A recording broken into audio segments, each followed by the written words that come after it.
Oh.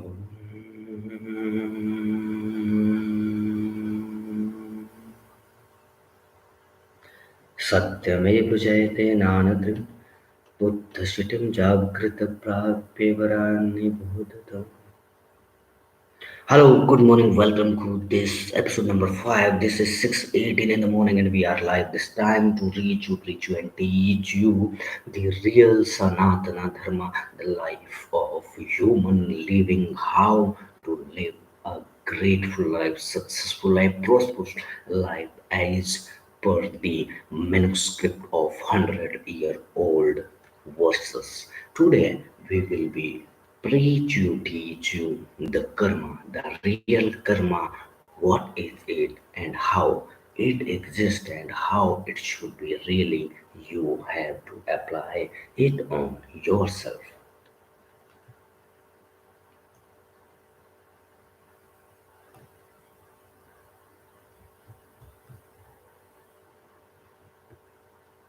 In the verses 4, it has said that karma is a Sanskrit word which means action, but it is generally used to mean a certain definite connection between what is being done now and what will happen in the future. Things do not happen by accident, by chance, in a disorderly way. They happen in regular succession. They follow each other in a regular order. If a seed is planted in the ground, it sends up a little stem, and leaves grow on the stem, and the flower come, and then fruit, and in the fruit are the seeds again. And one of these seeds planted will produce a stem and leaves and flowers and fruits and seed again. The same sort of seed produce the same kind of plants. Rice produce rice plants, barley produce barley, wheat produce wheat, thistle produce thistles, cactus produce cactus.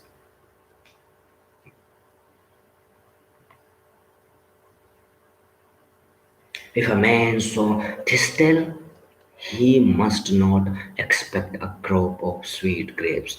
If he plant prickly cactus, he must not expect to gather juicy apples. This is karma, and a man, knowing it, sows the seed of the thing he wants to reap. This is the first thing to remember. Now, an action is not quite so simple a thing as it looks. If I ask a person, why do you walk into the town? He will say, I wanted a pair of shoes and I thought I could get them there. Or I wanted to see a friend and I thought he was in the town, and so on. In many ways, but always I wanted and I thought, therefore I acted. These three are always found together. Now, want is what is called a desire. We desire to get something. That is the first stage. Then we think how to get it. That is the second stage. Then we act so as to get it. That is the third stage. This is the regular order. Every action has a thought behind it, and every thought has a desire behind it. These three things, action, thoughts, desire, are the three threads that are twisted into the cord of karma.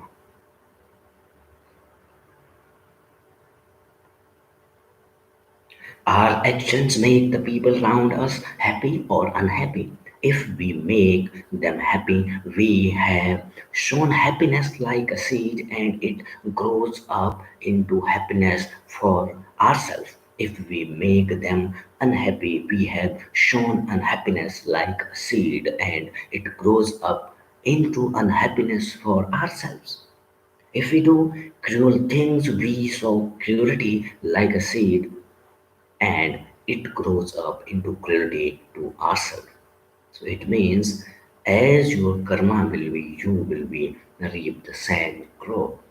If we do kind things, we sow kindness like a seed and it grows up into kindness to ourselves. Whatever we sow, by our actions come back to us. This is karma.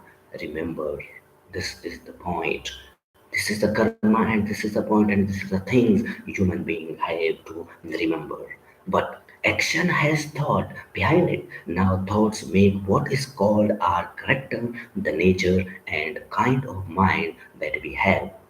As we think about a thing a great deal, our mind becomes like that thing. If we if we think kindly, we become kind. If we think cruelly, we become cruel. If we think deceitfully, we become deceitful. If we think honestly, we become honest. In this way, our character is made by our thoughts. When we are born again, we shall be born with the character that is being made by our thoughts now. So it means the human being are that what they think.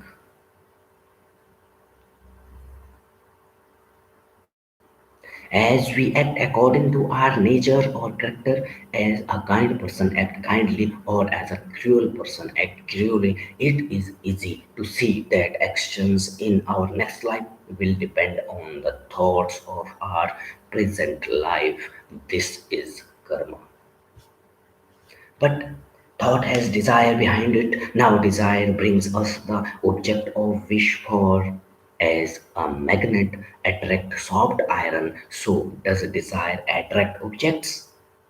If we desire money, we shall have the opportunity of becoming rich in another life. If we desire learning, we shall have the opportunity to become learned in another life.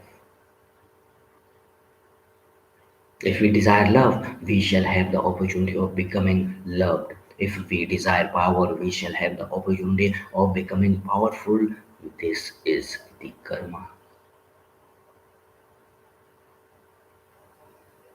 The pupil should think over this again and again till the thoroughly understands it. Only when he understands this can we go on to the more difficult problems of karma. Karma may be summed up in a sentence: a man reaps as he sows. A man reaps as he sows. If reaps bitter, he will get bitterness. But the pupil may ask, if my action now are the outcome of my past thoughts, and if my past thoughts are the outcome of my past desire, and am I not helplessly bound? They must act as I have thought. I must think as I have desired. That is true, but to a certain extent only. But to a certain extent only, not for the whole being.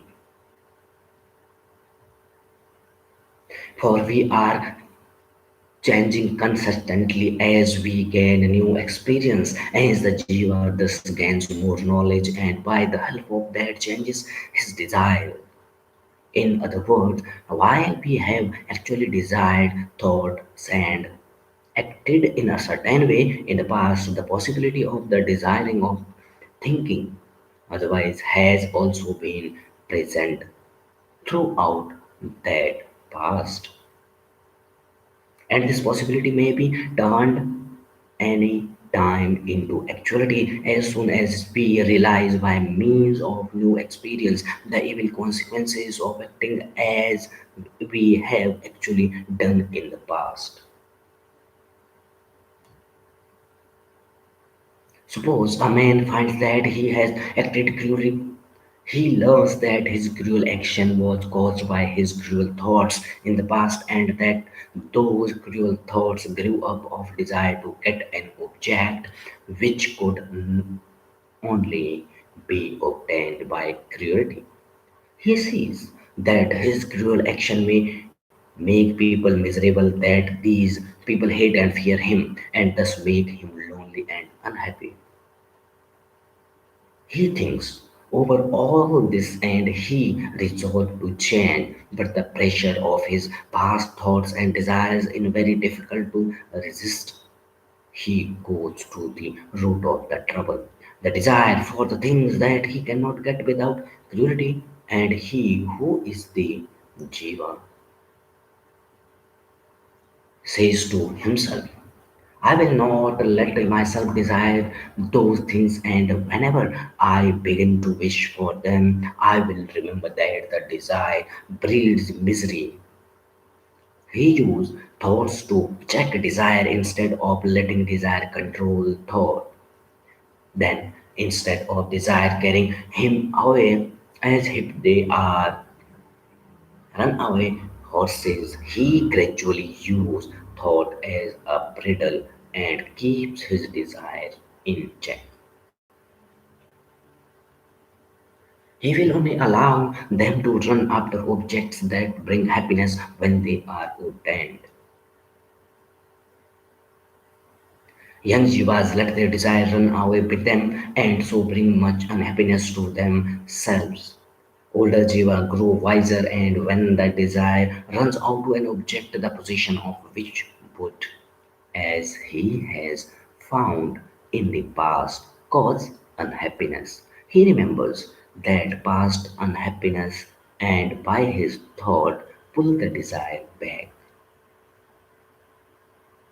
The pupil then, who would make happiness for others and for himself, must look well after his desire, must find out by observation and study which objects is the long run being happiness and which bring unhappiness, and must then try with all his strength to desire only those things, the outcome of which is happiness. It is very important to realize that escape from the bonds of birth and death is not gained by any special mode of life, but that, as Shri Krishna says, he also established in unity, worshipped me, abiding in all things. The yogi lived in me, whatever his mode of living. Janaka, the Kshatriya king, and Tuladhara, the Vaishya merchant, equally reached liberation, and that not by fleeing to the forest, but by the absence of desire for worldly things. Janaka was king in Mithila over the Vidhas, and having attained the tranquility of mind, he sang this song. Unlimited is my wealth, yet I have not. If I whole a Mithila be burnt up with fire, yet for me there will be nothing lost. I and also so he told Mandavya, having repeated this, that whatever positions a man might have were but a source of trouble, and that the gratification of desire here or in heaven could not afford the 16th part of the happiness which comes from the disappearance of desire.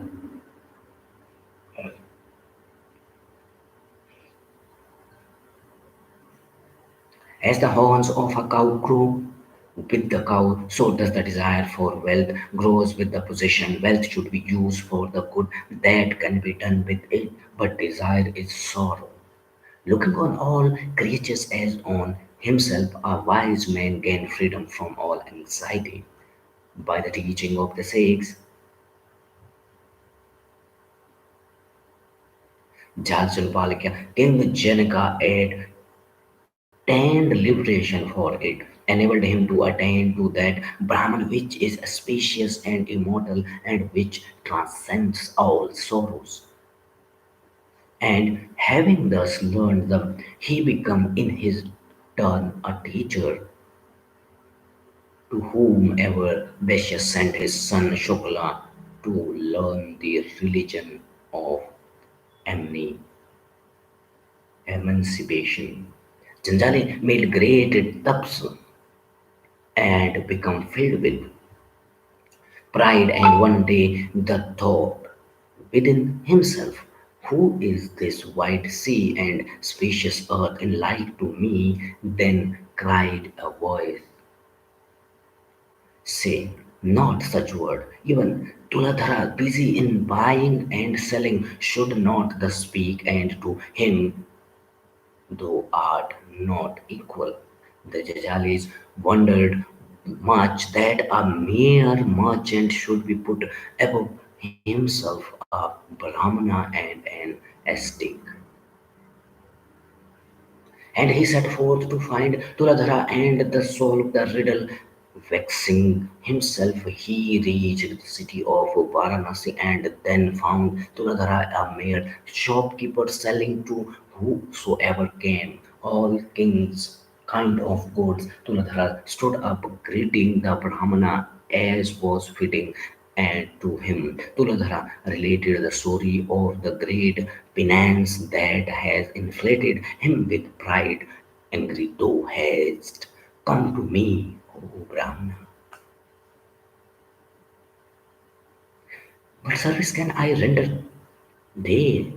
Much amazed was Chazali at the knowledge of his past shown by this humble trader, and eagerly he pressed for explanation. The Tuladhara spoke to him of the ancient morality known to all, tough practiced by so few, of living in a way which inflicted harm on none, or when harm could not be the totally avoided, a minimum of such harm he himself asked no loan from any, nor with any quarrel. Attraction and aversion he had conquered equal his look as all, without praising or blaming any. When a man is fearless and is feared by none, when he neither liked nor disliked, when he does not wrong to any, then he reaches Brahman. Very beautifully did Tuladhara discourage of the injuries inflicted on animals and on men by cruelty of the nature of sacrifice, and of true pilgrims, showing how liberation might be gained by harmlessness. कामय एव च पुरुष इति स यथा कामो भवति तत्क्रमं भवति यत् क्रतु भवति तत् Bhishma पदते. Man verily is desire formed as is his desire, so is his thought, as his thought is so he does action, as he does action, so he attains. तदेव सतः स्वकर्मे गृहीतति लिङ्गनाहो मनो यत्र निष्कृतं सै. So indeed the desirer goes by work to the object in which he mind in immersed. अथ खलु त्यक्तुमयि पुरुषो यथा करोतो स्वयंलोके पुरुषोत्तवति तथैत प्रियै भवति. Now, verily man is thought formed as man is this world thinks so, having gone away, hence he becomes. नामा कर्माणि लिप्पनित नामे कर्मफलस्य प्रह इति मा योजि विजाजतानि कर्म निर्वहणे स्वबन्धते एव ज्ञानतमा कृते कर्म पूर्वेरपि मुमुक्षुमि कुरु कर्मेव तस्मा तमहि पूर्वे पूर्वं प्रकृतम्. Nor do action affect me, nor is the fruit of action desired by me. He who thus knoweth me is not bound by actions. Having thus known our forefathers ever seeking liberation, performed action, therefore do also perform action as did our forefathers in the olden time. यस्य सर्वे समारंभा कामकलशवर्जिता ज्ञाननिर्घरी तमाहु पंडिताहु बुधः तद्वककर्मफलासंग नित्यतृपते निराश्रये कर्मराज्ञानिभिः यजीपत्पिनेव किञ्चित् करोति सः निराशीर्यते चिन्ताततं यथैवक्त सर्वपरिग्रह शरीर केवलं कर्म कुर्वनात्रे पनोति किलीकवशम् यद् जलाचेलावै सन्तुष्टो द्वन्द्वतीतो विश्वसर समसिद्धे वा सिद्धि न कृपवापि न निश्चिवन्दते गतसमये मुक्तानि ज्ञानसविस्ते चेतस यज्ञज्ञानचरता करं सङ्ग्रहः प्रविलीयते whose work are as free from the molding of desire, whose actions are burned up by the fire of wisdom. Him the wise have called a sage.